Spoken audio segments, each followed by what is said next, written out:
Jadi saluran Tuhan bukan jadi Tuhan. Boleh katakan sama-sama? Jadi saluran Tuhan bukan jadi Tuhan. Boleh katakan kiri kanannya, jadi saluran Tuhan. Tambahin lagi, jangan jadi Tuhan ya. Seringkali kita nggak sadar, kita seringkali mencoba atau nggak sadar saudara menjadi Tuhan buat banyak orang. Tuhan bilang jadi saluran. Nah kalau berbicara tentang menjadi saluran Tuhan, hari ini saya akan bicara subtema kita adalah tentang Ananias, tentang Saulus dan Barnabas, yaitu bagaimana caranya kita bisa membimbing orang kepada yang namanya pertobatan. Saya percaya membimbing orang kepada pertobatan itu tugas saudara dan saya. Katakan amin. Boleh sama-sama katakan itu tugas saya. Bukan tugas pelayan Tuhan, bukan tugas gembala, tapi tugas setiap orang percaya. Boleh katakan setiap orang percaya. Saudara, Galatia 1 bilang begini saudara. Galatia 1 firman Tuhan bilang begini, saudara lingkarin aja di situ ya. Ini adalah perkataan Paulus sendiri. Paulus bilang gini, sebab kamu telah mendengar tentang hidupku yang dahulu. Ini Paulus yang berbicara. Hidupku yang dahulu di dalam agama Yahudi tanpa batas aku apa saudara? Menganiaya. Boleh saudara lingkarin saja di handout saudara. Menganiaya. Kalau masih kosong saudara tulis di situ ya. Sudah ada tulisannya harusnya ya, menganiaya ya. Yang berikutnya dia menganiaya jemaat Allah dan berusaha untuk apa saudara? Membinasakannya. Bukan saja dianiaya tapi dibinasakan. Kalau bicara binasa ini artinya dimatikan. Bukan cuma diusir, bukan cuma dihukum, bukan cuma dipukul. Dianiaya itu berbicara tentang fisik, tapi kalau dibinasakan itu berbicara tentang nyawa yang dihilangkan. Tapi ayat 15, Paulus lihat, saudara Paulus bilang gini, ia yang telah memilih aku, boleh katakan sama-sama bilang memilih. Sejak dari kandungan dan memanggil, saudara boleh lingkari di situ kata memilih. Kalau Tuhan memilih, maka Tuhan memanggil kita oleh karena kasih karunia-Nya. Sebab apa saudara? Ia berkenan untuk menyatakan anaknya di dalam aku. Supaya apa? Supaya aku memberitakan apa saudara? Dia atau memberitakan Tuhan di antara bangsa-bangsa yang bukan Yahudi. Saudara, setiap dari kita ketika kita menjadi orang percaya, firman Tuhan bilang Tuhan itu yang merajut kita di dalam kandungan ibu kita, betul? Firman Tuhan Permazmur bilang demikian. Kalau saudara dirajut, firman Tuhan bilang bukan saja dirajut tapi saudara dipilih oleh Tuhan sejak dari dalam kandungan, katakan amin. Kita lihat kehidupan Paulus, kehidupan Paulus ketika dia masih menjadi Saulus, saudara.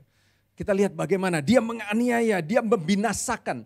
Tapi ketika dia bertobat, dia menyadari bahwa hidup saya ini dipilih oleh Tuhan dan saya ini dipanggil, saya ini menerima perkenanan dari Tuhan. Katakan amin. Saudara. Saya mau bilang yang pertama, jangan pernah merasa tidak layak, saudara tulis di situ, untuk melayani karena Tuhan melihat hati saudara dan bukan melihat masa lalu saudara. Tulis di situ di dalam catatan saudara, jangan pernah merasa tidak layak. Kenapa? Karena Tuhan melihat apa saudara? Hati. Dan Tuhan tidak pernah melihat masa lalu.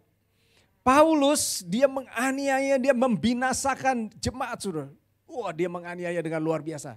Bahkan dia dipakai menjadi apa itu? Pasukan, dia punya teman-teman saudara. Dikasih surat tugas dari imam besar. Untuk apa? Supaya bisa menganiaya orang-orang yang Kristen pada saat itu. Tapi ketika dia bertobat, dia menyadari bahwa hidup saya ini menerima perkenanan Tuhan. Dan saya percaya setiap dari kita punya masa lalu, katakan amin.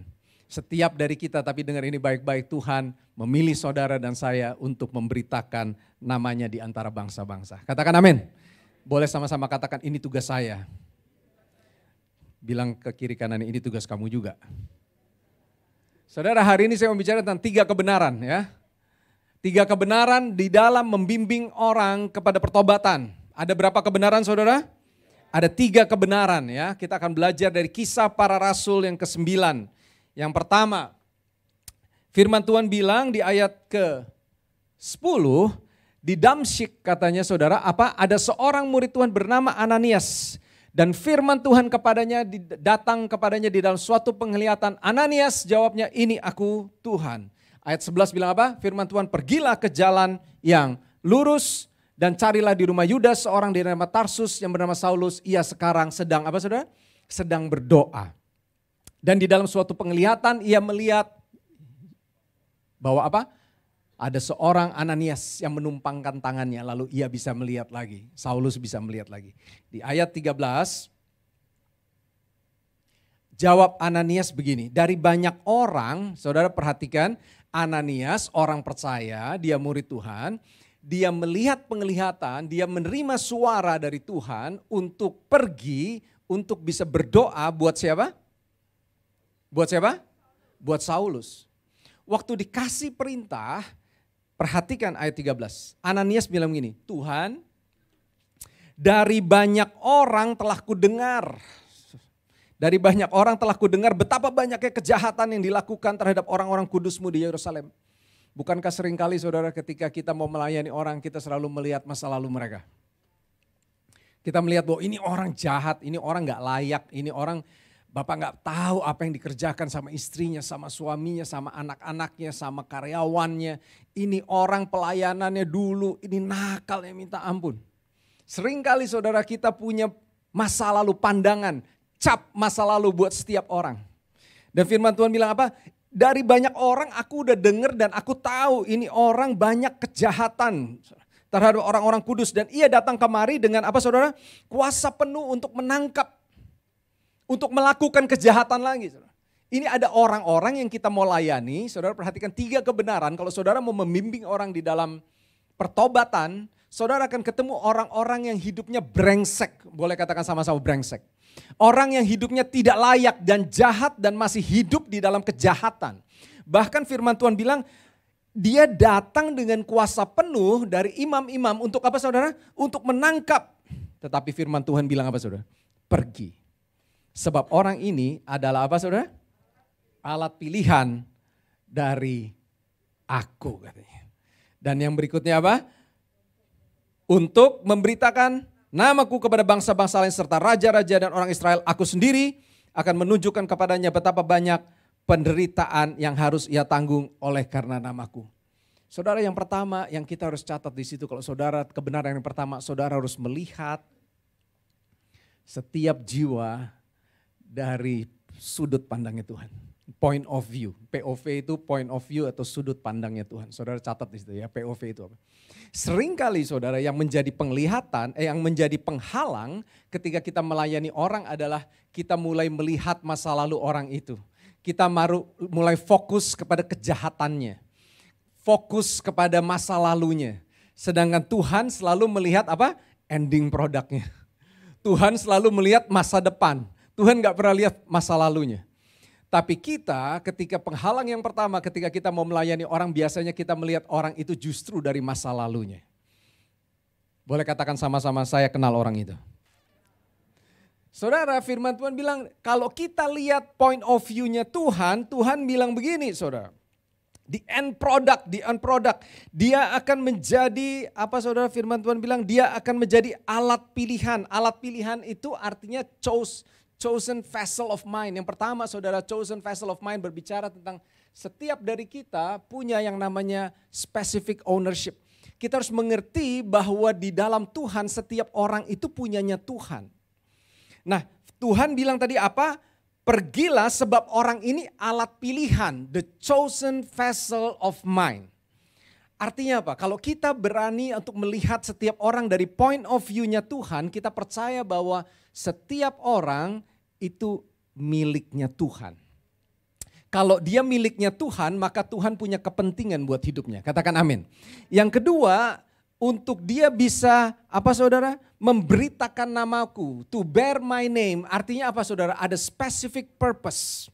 Mari mulai lihat orang sebagai milik kepunyaan Tuhan, bahwa Tuhan punya specific purpose buat orang itu. Lalu dia bilang, apa saudara, dia akan memberitakan namaku kepada bangsa-bangsa, to the Gentiles, kings and children of Israel. Setiap orang jiwa yang kita melayani punya yang namanya specific calling. Dan yang terakhir, firman Tuhan tadi bilang apa? Aku sendiri akan menunjukkan kepadanya betapa banyaknya penderitaan yang harus ia tanggung atas namaku. I will show him many things katanya. He must suffer. ada spesifik proses buat orang tersebut. Saudara, setiap orang kalau kita bisa melihat orang dari sudut pandangnya Tuhan, maka kita tidak akan fokus kepada masa lalunya sebab Tuhan selalu fokus kepada masa depan. Boleh sama-sama katakan masa depan. Tuhan bilang bahwa dia milik saya. Untuk itu kita tidak punya hak untuk bilang ini orang gak layak deh udah dilayanin. Sebab apa? Ini kepemilikan Tuhan gitu ya. Dia adalah alat pilihan, the chosen vessel of mine. Yang berikutnya kalau kita bisa melihat orang-orang dari sudut pandang Tuhan, maka kita tahu bahwa setiap orang punya yang namanya specific calling di dalam hidupnya. Katakan amin. Membawa orang kepada Tuhan, jangan membawa rancangan kita untuk orang-orang tersebut. Karena Tuhan punya rancangan khusus, ada specific purpose, calling, dan juga proses yang harus dijalani. Sering dari kita nggak sadar kita fokus hanya masa lalunya. Saudara. Kalau kita fokus kepada masa lalunya, seringkali kita tidak bisa membimbing orang kepada pertobatan. Kenapa? Yang ada adalah penghukuman, yang ada adalah tuduhan, yang ada adalah penghakiman. Saudara, arti kata Ananias itu artinya adalah God has been gracious. Kalau saudara mau melayani orang, saudara harus memiliki yang namanya grace, anugerah. Supaya Tuhan, anugerah yang kita terima ini, Tuhan saudara bisa kasih kepada orang lain. Katakan amin. God has been gracious. God has been gracious. Itu arti kata Ananias. Kalau God has been gracious artinya begini, saya sudah terima anugerah, maka saya yang sudah terima anugerah yang tidak layak ini saya harus beri anugerah buat hidup orang lain. Kalau saudara fokus kepada masa lalunya yang ada adalah penghakiman, yang ada adalah penghukuman. Dengar ini baik-baik, Roma 8 bilang begini. Sebab di dalam Tuhan setiap orang itu sudah dimerdekakan dan tidak ada lagi penghukuman.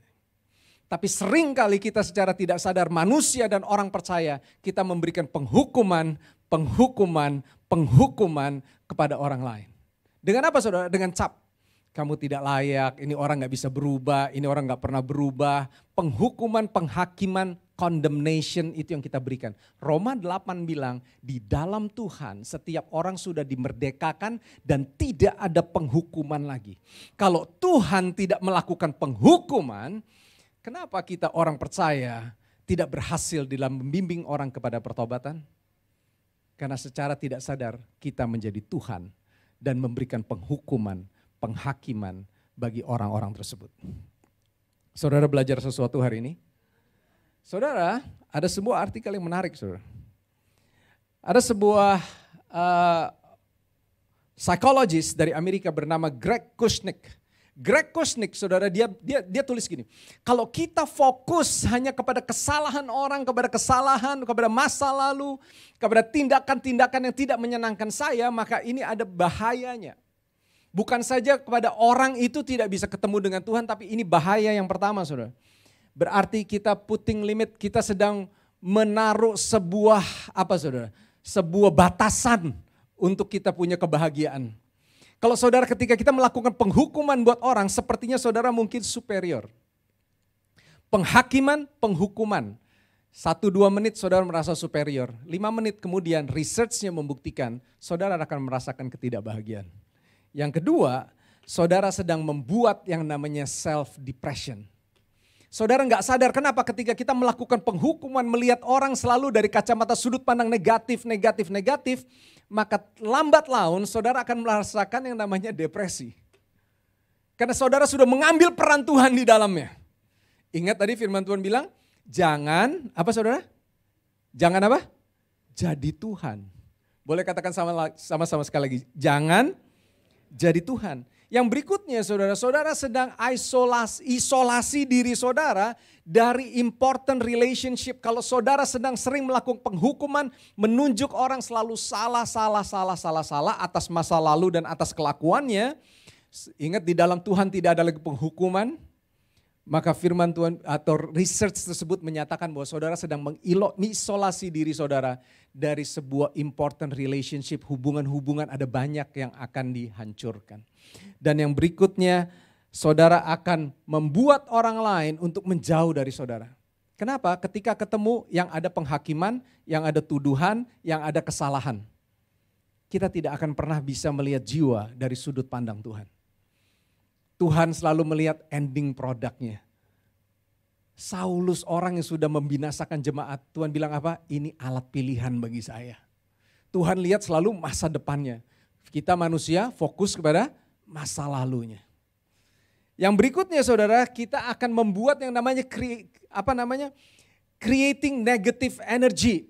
Kalau saudara punya energi yang negatif di dalam hidup saudara, maka itu akan lead into yang namanya bad things di dalam hidup saudara. Hidup saudara akan kacau. Kenapa? Karena saudara sedang membuat energi negatif itu. Dan yang terakhir, it will kill the cells in your body with your negativity. Saudara, ketika kita belajar yang pertama hari ini, jangan fokus kepada hanya kesalahan dan masa lalu orang-orang tersebut. Katakan amin. Saudara, ada sebuah gambar yang menarik di sini. Siapa yang melihat gambar cewek yang mukanya serem di sini? Hah? Saudara melihat muka yang serem? Ada yang melihat muka tertawa di situ? Coba saudara kernyitkan tuh gini tuh. Kalau saudara lihat mata sipitin mata saudara, dikernyitkan mata saudara, apa yang saudara lihat? Saudara akan melihat ada perempuan yang tersenyum. Saudara, ini adalah sebuah gambar lukisan yang dibuat oleh seorang artis dari Rusia yang bernama Boris Alekseev. Kalau saudara fokus, saya waktu dapat gambar ini saudara, sepertinya ada sebuah ada sebuah impresi dalam hati saya. Kalau kita fokus melihat kesalahan orang terus, maka kita tidak akan pernah bisa melihat ada hal yang baik. Tapi kalau kita mulai mengernyitkan, kita mulai melihat dari sudut pandang yang lain, maka kita akan bisa melihat ada kebaikan Tuhan, ada rancangan Tuhan, ada calling Tuhan, ada purpose Tuhan yang spesifik di dalam hidup orang-orang tersebut. Katakan amin. Yang kedua saudara, kita akan masuk, firman Tuhan bilang, sementara itu berkobar-kobar hati Saulus untuk mengancam dan membunuh murid-murid Tuhan. Ia mengancam dan membunuh, ia menghadap imam besar, minta surat. Dan yang berikutnya kalau ketika dia temukan laki-laki perempuan mengikuti jalan Tuhan, dia tangkap semuanya, dibawa ke Yerusalem. Dalam perjalanannya, tiba-tiba apa saudara? Cahaya memancar dari langit mengelilingi dia dan dia rebah ke tanah. Saulus ini orang jahat. Saudara. Dia udah minta izin, tapi tiba-tiba di dalam perjalanan dia mau tangkap itu orang-orang percaya, ada cahaya memancar dari langit mengelilingi dia. Dan dia rebah dan dia dengar suatu suara, Saulus mengapa kamu aniaya aku? Jawabnya, siapakah engkau Tuhan? Katanya, akulah Yesus yang kau aniaya itu. Saudara, tugas kita adalah bukan membuat orang bertobat. Tapi tugas kita adalah mendoakan jiwa untuk mengalami pertobatan. Ada orang-orang tertentu di dalam hidup saudara yang tidak mungkin sepertinya saudara mau ngomong firman apapun, saudara mau sampaikan ayat apapun, saudara mau bawa hamba Tuhan apapun, mungkin anak saudara, mungkin ayah saudara, mungkin ibu saudara, mungkin keluarga saudara, mungkin bos saudara, siapapun itu. Ada orang-orang tertentu di dalam hidup ini yang gak akan bisa untuk bertobat kecuali dia ketemu dengan jalannya Tuhan. Katakan amin. Tuhan punya cara yang begitu luar biasa untuk membuat setiap orang bisa datang bertobat kepada Tuhan. Katakan amin.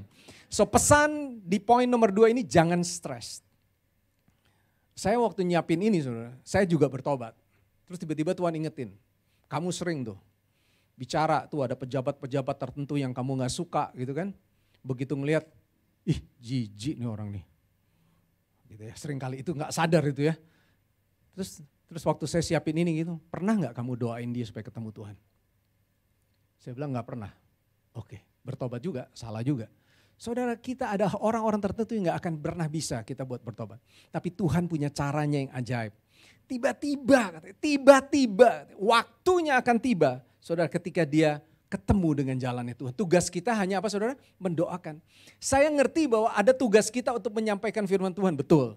Tapi ada orang-orang tertentu hari ini mungkin saudara nggak punya lagi akses kepada orang-orang tertentu. Dengar ini baik-baik, doakan jiwanya karena Tuhan punya caranya untuk menjamah orang-orang tersebut. Katakan amin.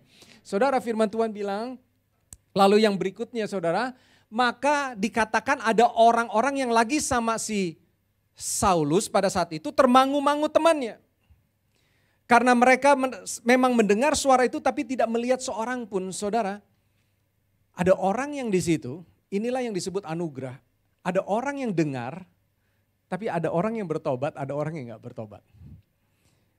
Makanya kenapa kok waktu Petrus khotbah, waktu terjadi Roh Kudus dicurahkan, dia berbicara, dikatakan lalu semua orang seperti tersayat hatinya, tertusuk hatinya. Lalu dia tanya, apa yang harus kami lakukan?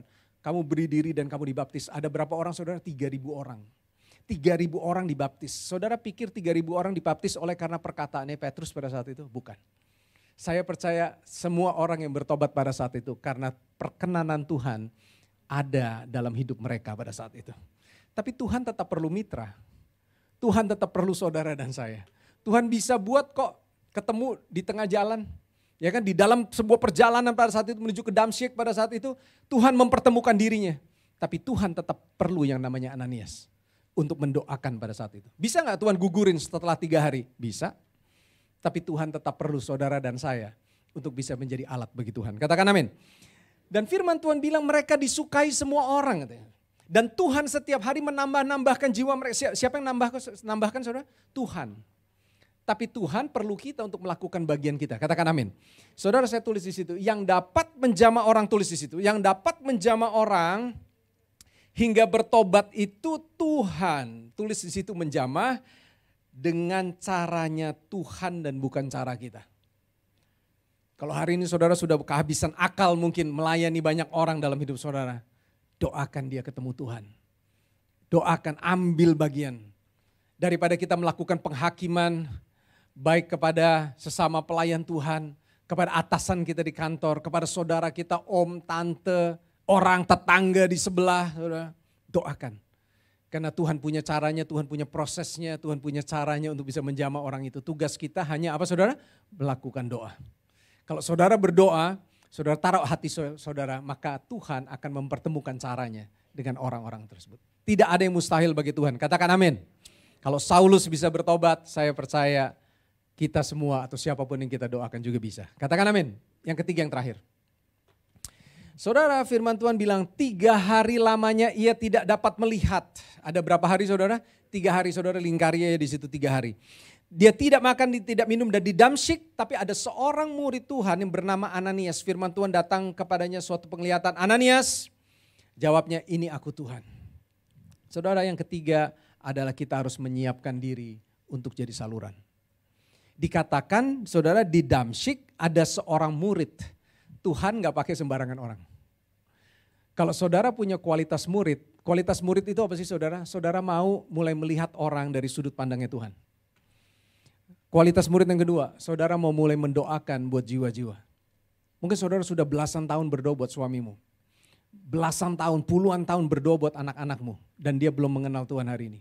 Doakan. Dan yang berikutnya, siapkan dirimu untuk suatu saat Tuhan pakai menyampaikan kebenaran. Katakan amin. Saudara, waktu Tuhan kasih, di situ dikatakan ada murid Tuhan. Perhatikan kualitas murid. Waktu dipanggil dalam suatu penglihatan Ananias, jawabnya apa saudara? Ini aku Tuhan. Dia bilang, here I am Lord.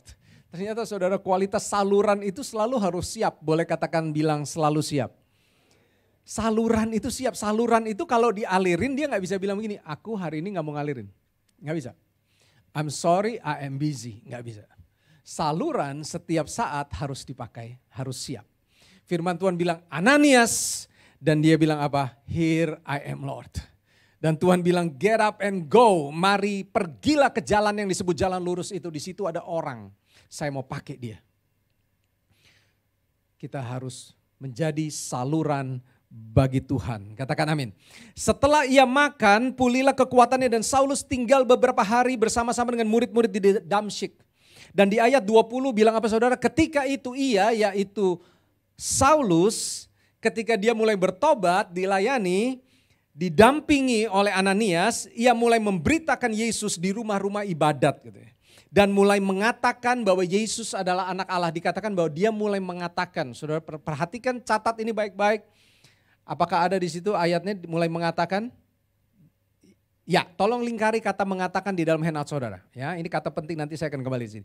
Dia mulai tinggal Saudara lihat ketika saudara jadi saluran, saudara mulai menyampaikan, berdoa, dan pada saat itu dia gugur selaput matanya dan dia bisa mulai melihat, lalu diberi makan. Beberapa hari lamanya dia tinggal bersama-sama dengan Ananias. Saya percaya ketika dia tinggal beberapa saat lamanya, Ananias mulai melakukan pelayanan, menjadi saluran pelayanan Tuhan bagi Saulus. Perhatikan dampaknya, saudara. Ketika itu lalu setelah itu dia memberitakan Yesus di rumah-rumah ibadat. Dan yang berikutnya saudara, akan tetapi Saulus semakin besar pengaruhnya ketika the chosen vessel of God dipakai, ada specific purpose and calling dipakai. Dia bilang pengaruhnya semakin besar, dia membingungkan orang-orang Yahudi yang tinggal di Damsyik karena ia membuktikan, perhatikan tadi, dari mengatakan, tiba-tiba karena dibimbing ada sebuah proses pertobatan di situ. Lalu dia mulai bisa membuktikan, bukan lagi mengatakan loh. Mulai bisa membuktikan bahwa Yesus adalah Mesias. Ini berbicara tentang kuasa yang dipercayakan di dalam kehidupan Saulus. Oleh karena peran siapa? Ananias. Ananias menjadi saluran. Tidak melakukan penghakiman. Dia mendoakan pada saat itu tugasnya, dia mendoakan, ada butuh waktu 3 hari saudara. Kenapa sih harus butuh 3 hari? Saya coba renungin, saya gak ketemu jawabannya.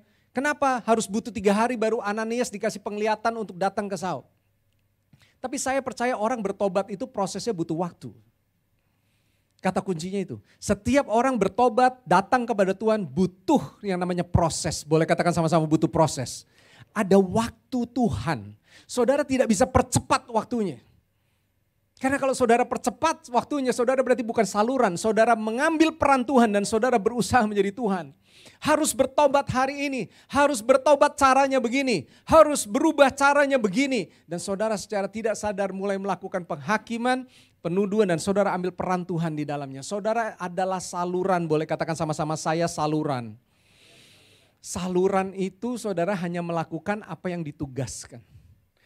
Dan yang berikutnya saudara, perhatikan beralih kepada sedikit saja tentang Barnabas. Setibanya di Yerusalem, Saulus mencoba menggabungkan diri kepada murid-murid. Tetapi apa saudara? Semuanya apa saudara? Takut. Dari Damsyik, didampingi, dilayani, dia mulai berpengaruh. Tadi dia mulai mengajar, mulai ada orang-orang dibuktikan bahwa Yesus adalah Tuhan. Ketika dia masuk ke Yerusalem, pada saat itu dia menggabungkan diri kepada murid-murid, tetapi semuanya takut kepadanya. Udah gak ada lagi Ananias. Karena mereka tidak dapat percaya bahwa ia adalah seorang murid. Tetapi perhatikan ayat 27, baca sama-sama. Tetapi Barnabas menerima dia dan membawanya kepada rasul-rasul dan menceritakan kepada mereka bagaimana Saulus melihat Tuhan di tengah jalan dan bahwa Tuhan berbicara dengan dia dan bagaimana keberaniannya mengajar di Damsyik dalam nama Yesus. Saudara, kita bisa melihat ada sebuah peralihan dari pertobatan. Tuhan pakai setiap orang sesuai dengan porsinya. Ananias dipakai untuk mempertobatkan Saulus. Tapi yang berikutnya ada bagiannya, dia ajar tinggal selama beberapa waktu, lalu ketika dia masuk ke Yerusalem sudah bukan tugasnya Ananias lagi. Tapi yang menerima dia siapa saudara? Barnabas. Catat di dalam handout saudara, Barnabas itu artinya, saudara lingkari aja, ada son of encouragement. Kalau saudara ketemu ada orang yang baru bertobat, saudara harus melakukan bagian saudara untuk bisa mengendorse, mengequip, empower. Saudara mulai ceritakan kepada orang-orang ini orang yang baru bertobat. Dan saudara mulai dorong dia masuk ke dalam pelayanan. Saudara ada banyak kali saudara beberapa waktu lalu saya titip kepada ada gereja sebutlah begitu, namanya sebutlah Budi gitu. Bud, saya mau titip ya ada satu anak nih, bagus anak yang bisa pelayanan dalam bidang tertentu. Ini anak saya kenal, ini anak saya mentor, dan ini anak bisa baik kalau melayani di tempat kamu. Ada orang-orang yang saya kasih kesempatan bekerja di tempat teman-teman saya kasih my personal endorsement. Ini orang bagus, ini orang saya mentor, dan yang berikutnya ownernya langsung interview saudara. Dan katanya nanti hari Senin besok akan ada interview yang kedua. Saudara, tugas kita ada porsinya masing-masing. Kalau kita Tuhan pakai untuk bisa mempertobatkan, puji Tuhan, kita bisa bimbing orang untuk melayani Tuhan, puji Tuhan. Tapi dalam level tertentu kita butuh orang lain untuk bisa mendampingi orang-orang yang baru bertobat. Katakan amin. Saudara, hari ini kita belajar ada tiga hal ya, tiga kebenaran di dalam membimbing orang kepada pertobatan. Yang pertama apa saudara? Kita bisa melihat jiwa dari sudut pandangnya Tuhan. Yang kedua mulai belajar mendoakan. Ada orang-orang tertentu yang mungkin sudah lama sekali orang saudara nggak bisa bertobat. Doain aja. Yang ketiga saudara mulai menyiapkan diri untuk menjadi saluran Tuhan.